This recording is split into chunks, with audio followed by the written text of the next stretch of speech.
Hi, I'm Sarah from Whirl. And I'm Kristen from Raging Against the Minivan. And we are dishing on Downton, the Christmas special. The Christmas special in February.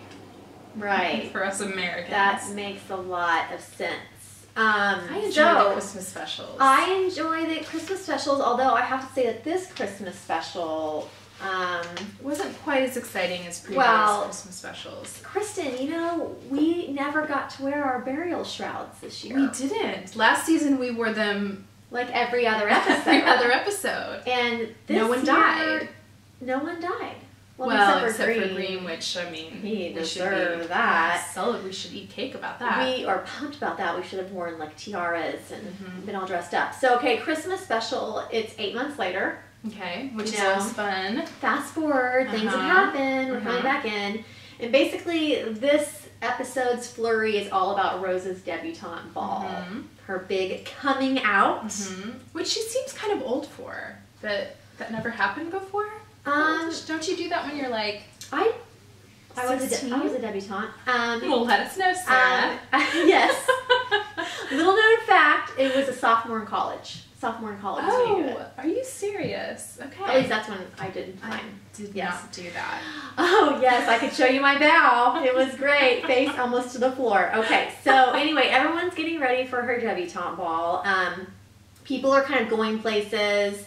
Thomas is totally mad because he has to serve Tom during the time when everybody's traveling and stuff. And he's just like, how dare I not gonna like serve some guy that used to work with me, blah, blah, blah. I'm like, it's so old. It is so weird to me the way these downstairs folks are as uppity and snobby. It's like, I know. Don't you want the opportunity to move up in the world and extend that to others? Yeah. And if there's one person that I just felt like I just didn't even understand the point of was Thomas this year. I just feel like he had that weird thing going with Baxter, which we never found out what it was.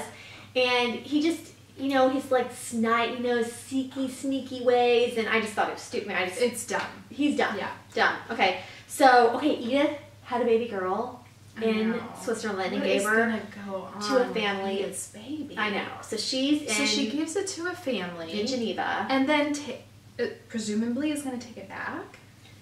Obviously. She, you know, at the end when she starts talking to Mr. Drew about it all. But, you know, it's fine because she's been conflicted with that the whole time, and that's a whole new storyline. There's going to be another baby. But I mean, obviously, as an adopted parent, it's like, okay, so she's dangled a baby in front of another couple for 8 months. Oh, yeah. Snatching it back. Now she's going to give it to this family. And I mean, probably, when Gregson comes back, she's going to snatch the baby back from them. And this poor woman has no idea that it's Edith's. No. And they're going to bond with this baby. Yeah. There's no empathy or no thought for the families or the baby. Because, you know, time's going to pass and baby's going to form a bond. Yeah. So I guess Julian Fellows is just trying to hope that possibly Edith, you know, you're not thinking about that. You're thinking about Edith and her conflicted soul about the baby. But really, which is legit too. Well, it's legit, but still, let's think about both sides of the coin. I think you're totally right on that one. So Rose is totally back to her old self. Jack Ross, Jack who? Jack Ross. Totally. What? I don't know. Let's go dance and party and wear my cute outfits. Yeah. So Rose goes to the MC Club. And she ends up mingling with the Prince of Wales and his mistress, Frida. And Frida and Rose, like, hit it off. Yes. They're just, like, chatty. Big surprise. She hits it off with the mistress. Oh, all right. Yeah. Which, I don't understand this time frame, but, like, why is he going to a bar with his mistress? Like, why is he publicly with a mistress? Well, and it makes no sense because this whole freaking thing with the letter. Right. But that's such a big deal, but he's at the embassy club with his mistress. Photographed them. I mean. Or, people saw them. So people, it's like. Word of mouth. If it's a secret, stay home. Yeah, so that was really silly. I didn't understand the whole thing, but they're just trying to make some plot lines, I guess.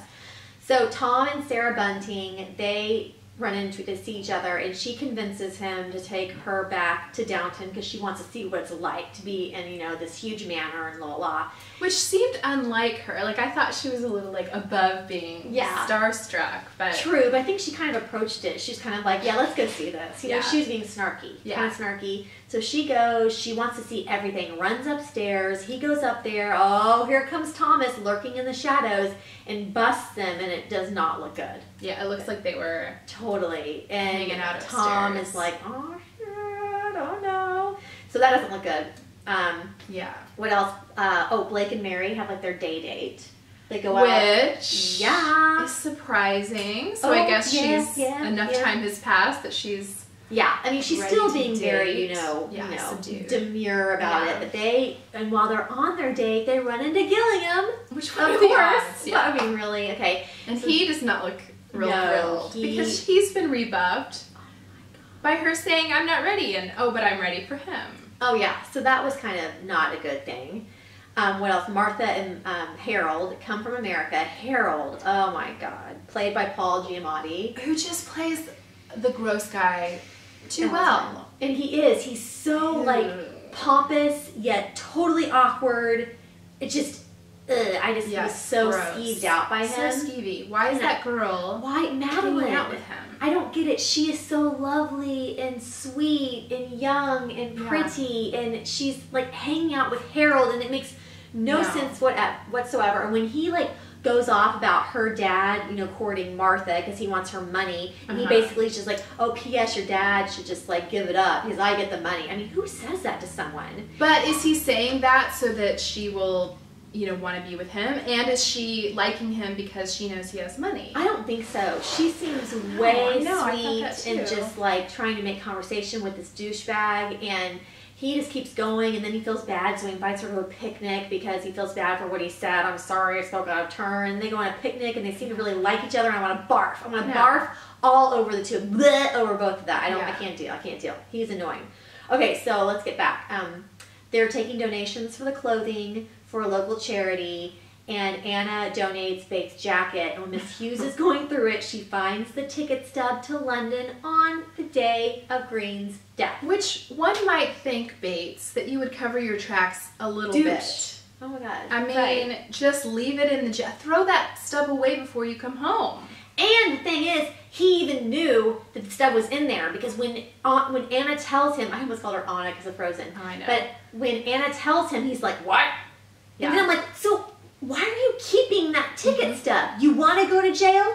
Do you want to go back to jail, Bates? Do you maybe have someone in jail that you really like a lot? Well, I don't know. Apparently Mary wants him to go to jail. Well, yeah. So, Miss Hughes tells Mary, Miss Hughes, did you have to tell Mary? Mary's like, oh, we have to tell someone. We have to take care of this matter. We can't just let it go. I mean, he might be a murderer. Yeah. And so now you're We've got to alert the authorities, but meanwhile, I will help someone get into a house.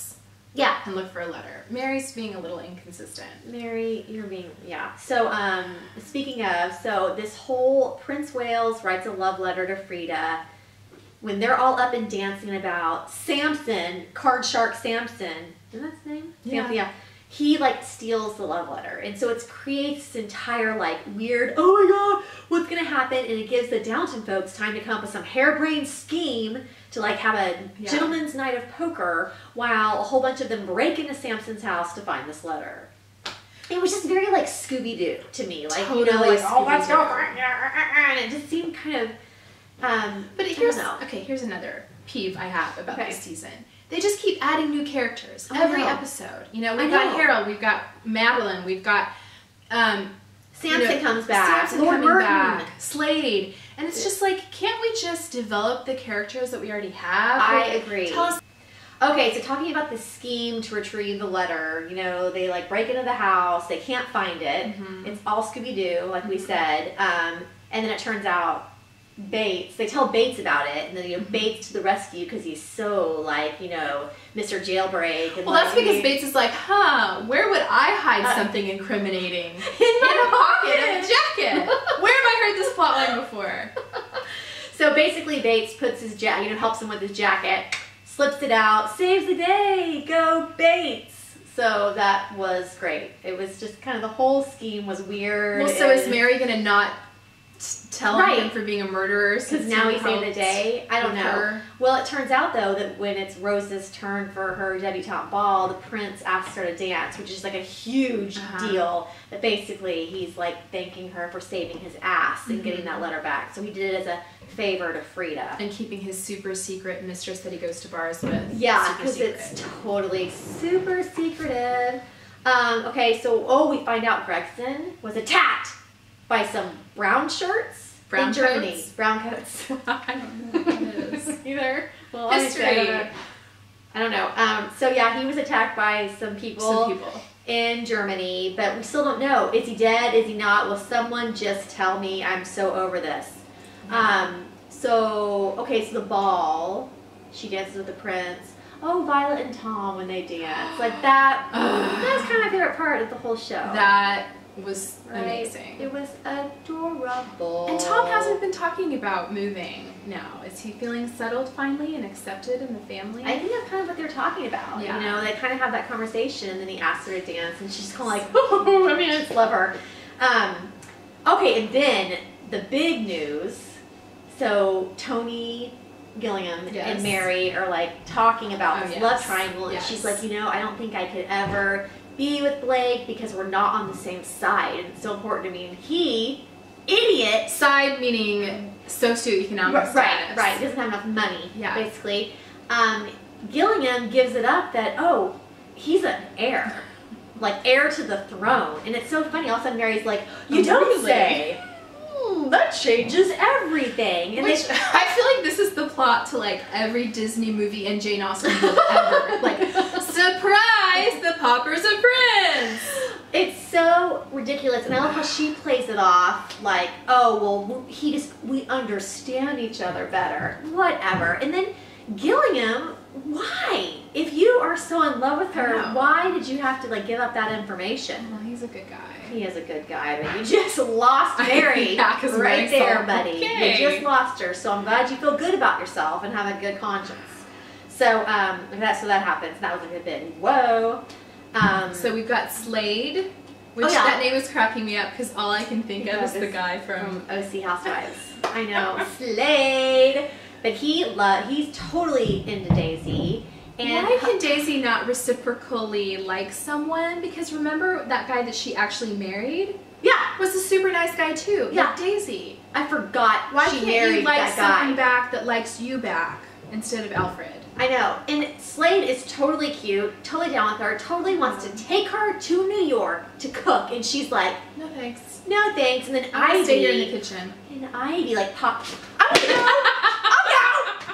I'll kiss anybody. New York? Yeah, I mean, I'll kiss you. I'll go to New York. She is just so. Thankfully, Ivy's going to New York. I am done with Ivy. I am so done with Ivy. Or she'll be back. Good riddance. You have fun cooking things up in New York. Great. You and Slade can have babies. Okay, so the episode ends at the beach. Right. Which was kind of hysterical that they're taking like the field trip. Like the whole staff field trip. I know.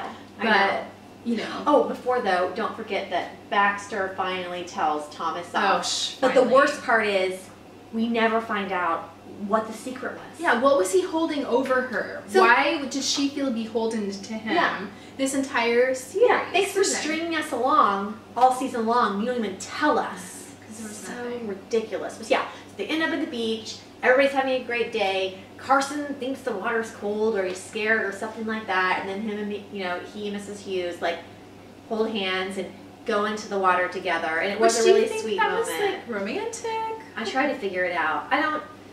I think they're just like best friends. They're like slowly becoming just like kindred spirits as well, and they're just coming together, and that's all great. So it was a sweet ending, but here's the deal: like there are so many unanswered questions right now. Look, Sarah, nobody died. Okay, you can't ask for the moon. I know. But no, I know. What's going to happen with the baby? Yes. What's going to happen with Bates? What happens with Gregson? What happens to Love Triangle? And so basically, even though this season I thought was kind of a snore fest, except for a couple of episodes, of course I have to come back and watch again because now I want to know what's going to happen with all this stuff. But it better be like, they really didn't wrap much up. There was not a lot of like storyline arc. No, there was not. It was just the beginnings of things. I know. Right. So I guess he thinks this is going on forever and ever and ever. Yeah, so I don't know. So that's the season, you guys.